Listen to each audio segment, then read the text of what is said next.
Bonjour et bienvenue pour cette nouvelle interview du rédacteur en chef du Membership Club. Comme vous le savez déjà, le Membership Club est un club très sélect de patrons et de dirigeants du tourisme qui bénéficient d'avantages exclusifs. Ils ont notamment accès aux articles payants de Tourmag et à notre liste de diffusion WhatsApp. Aujourd'hui, je suis heureuse d'accueillir Clément Mousset qui vient de rejoindre la compagnie Orient Express Silences.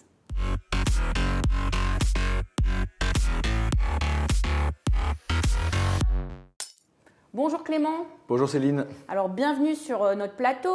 Vous venez de rejoindre, donc, comme je l'indiquais, Orient Express Silences. Mais avant d'aborder vos nouvelles fonctions, j'aimerais revenir sur l'aventure CFC.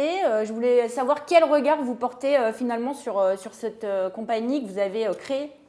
J'ai énormément d'affection pour CFC. CFC, c'est mon bébé, c'est l'enfant qu'on a créé avec Cédric Rivoire-Perrochat. C'est un couple mixte. C'est la plus belle aventure de ma vie, hein, soyons clairs. Je suis très heureux et très fier. Je suis très heureux parce que la compagnie navigue, les remplissages sont de mieux en mieux. Aujourd'hui, Maëlys Guibourg, qui est la nouvelle présidente, a pris ses fonctions et a un talent d'animation d'équipe qui va être remarquable. Et j'ai une grande confiance dans l'avenir de CFC. Là, vous allez relever un nouveau challenge dans vos nouvelles fonctions. Est-ce que vous pouvez nous en dire un peu plus et puis nous expliquer quel est votre rôle?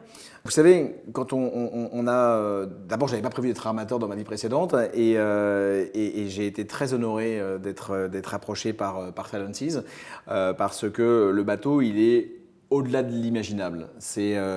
On parle de l'ultra-luxe, mais en fait, on ne sait pas ce que c'est. C'est absolument inimaginable. Et quand on m'a proposé de prendre la stratégie, de développer la stratégie du groupe Orient Express Silences, donc la stratégie, c'est simple. Hein, c'est la mise en place de toute la partie direction commerciale et marketing, mais également un petit peu plus large, spectre un petit peu opérationnel, donner mon point de vue et opérer sur la structure financière. Ça vous permet d'avoir une vision un peu globale de l'intégralité du projet. Et je peux vous garantir que quand vous avez cette chance d'être approché pour un projet aussi incroyable, vous dites pas non. Et dans les semaines qui viennent, les vues intérieures vont être dévoilées et on va proposer un univers complètement incroyable. Justement, parlons du produit. Alors, est-ce que vous pouvez nous réexpliquer un petit peu ce que sera ce navire, à quel horizon et pour quelle clientèle? Alors, vous savez, moi j'ai une échelle. Cette échelle, il s'appelle Renaissance. C'est le navire de CFC. C'est un bateau qui fait 220 mètres de long et qui transporte 1100 passagers. Eh bien, Silences fait 220 mètres de long également. Il s'appelle Orient Express Corinthian. Et donc, il fera 220 mètres de long et il ne transportera que 110 passagers, soit 10 fois moins que le Renaissance, qui n'est déjà pas un gros navire. Des cabines dont la cabine moyenne fera en moyenne 80 mètres carrés, donc on a des cabines colossales et on a un univers complètement art déco. Vous allez, le président du groupe Accor, Sébastien Bazin, qui est un homme visionnaire, qui est en train de nous réinventer le yachting et la croisière en même temps, c'est assez exceptionnel. Je dois bien reconnaître que c'est exceptionnel et que vous êtes porté par des hommes comme ça. Et il a confié le design d'intérieur à Maxime Danjac, qui est un architecte d'intérieur brillantissime. Je pense que personne... je n'ai jamais vu quelque chose qui m'a mis, comme on dit en anglais, speechless. Vraiment, tous les rendus qu'on a pu me montrer, c'est le bateau de mes rêves. Et je lui ai dit, Maxime, je te remercie d'avoir créé le bateau de mes rêves parce que c'est vraiment un navire absolument incroyable. Je ne parle pas de Vianney Vautier, qui est le directeur des opérations de Silences et qui a dessiné le bateau, donc qui est l'architecte, le designer naval du bateau, qui est... Enfin, l'aspect extérieur est ultra moderne, etc. C'est splendide, mais la partie intérieure, c'est... C'est aussi un bijou technologique parce qu'il va y avoir ces fameuses voiles. Est-ce que vous pouvez nous en dire un mot? Alors, je peux vous en dire un mot. En fait, on va dévoiler tout cela au fur et à mesure des mois qui viennent, maintenant que l'équipe se structure. Mais les voiles, elles sont vraiment là pour servir à quelque chose. La propulsion vélique, dans mes souvenirs, hein, il faudrait que je vérifie, mais dans mes souvenirs, elle est supérieure à la propulsion gaz que sera le bateau. Donc, je crois qu'il va plus vite à la voile. Et ça, c'est assez incroyable et révolutionnaire.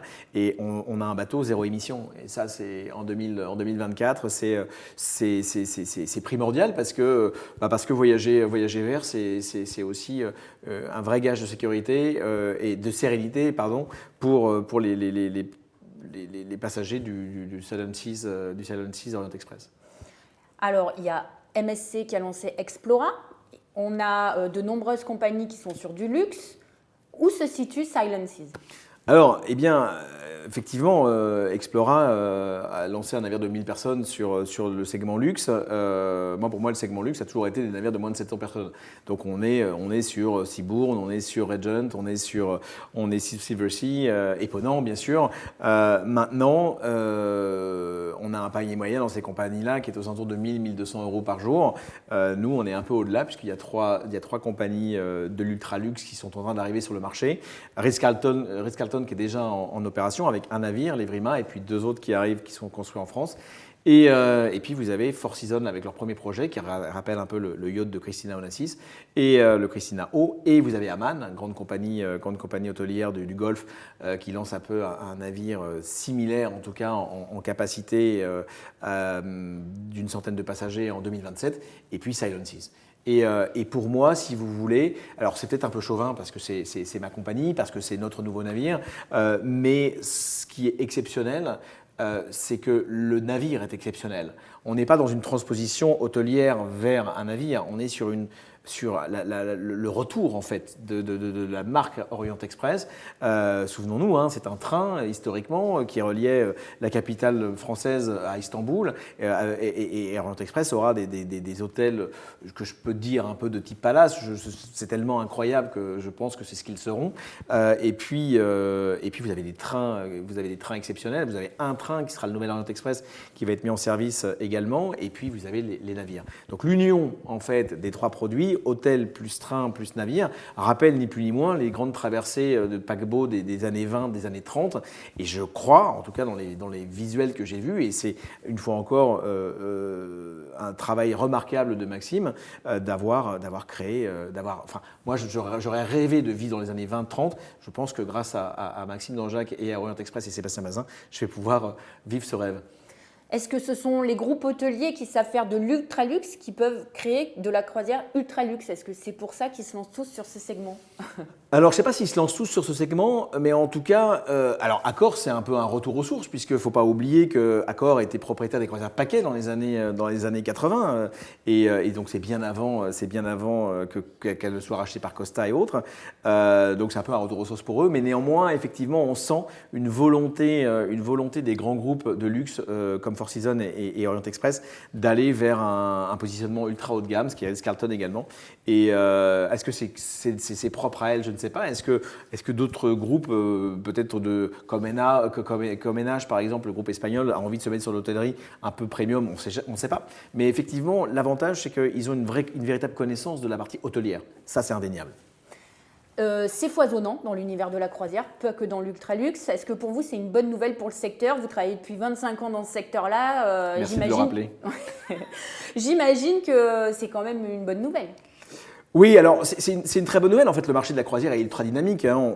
Faut pas oublier qu'en 2019, on fait une année remarquable. 2020-2021, on a tous un genou à terre, et je pense tous vraiment. Moi, je suis un dommage collatéral moi-même de cette histoire, tristement d'ailleurs. Mais je pense que l'expression qu'on m'a beaucoup dite en 2020, ce qui ne tue pas rend plus fort, a rendu cette industrie extrêmement forte. On l'a vu, j'arrive du Sea Trade où mes confrères ont tous parlé d'une même voix. L'industrie va bien, elle va beaucoup mieux. L'Europe va mieux. L'année dernière, c'était une année compliquée. Mais les États-Unis ont déjà bien repris du poil de la bête.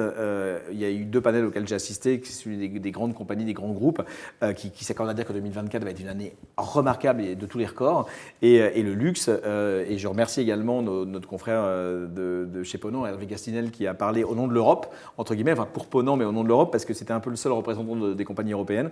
Et ça fait plaisir de voir qu'effectivement le marché européen va bien et va surtout de mieux en mieux parce qu'on a été quand même sacrément impacté. Bah écoutez, merci beaucoup Clément. Moi je vous donne rendez-vous pour une prochaine interview du rédacteur en chef du Membership Club. Merci.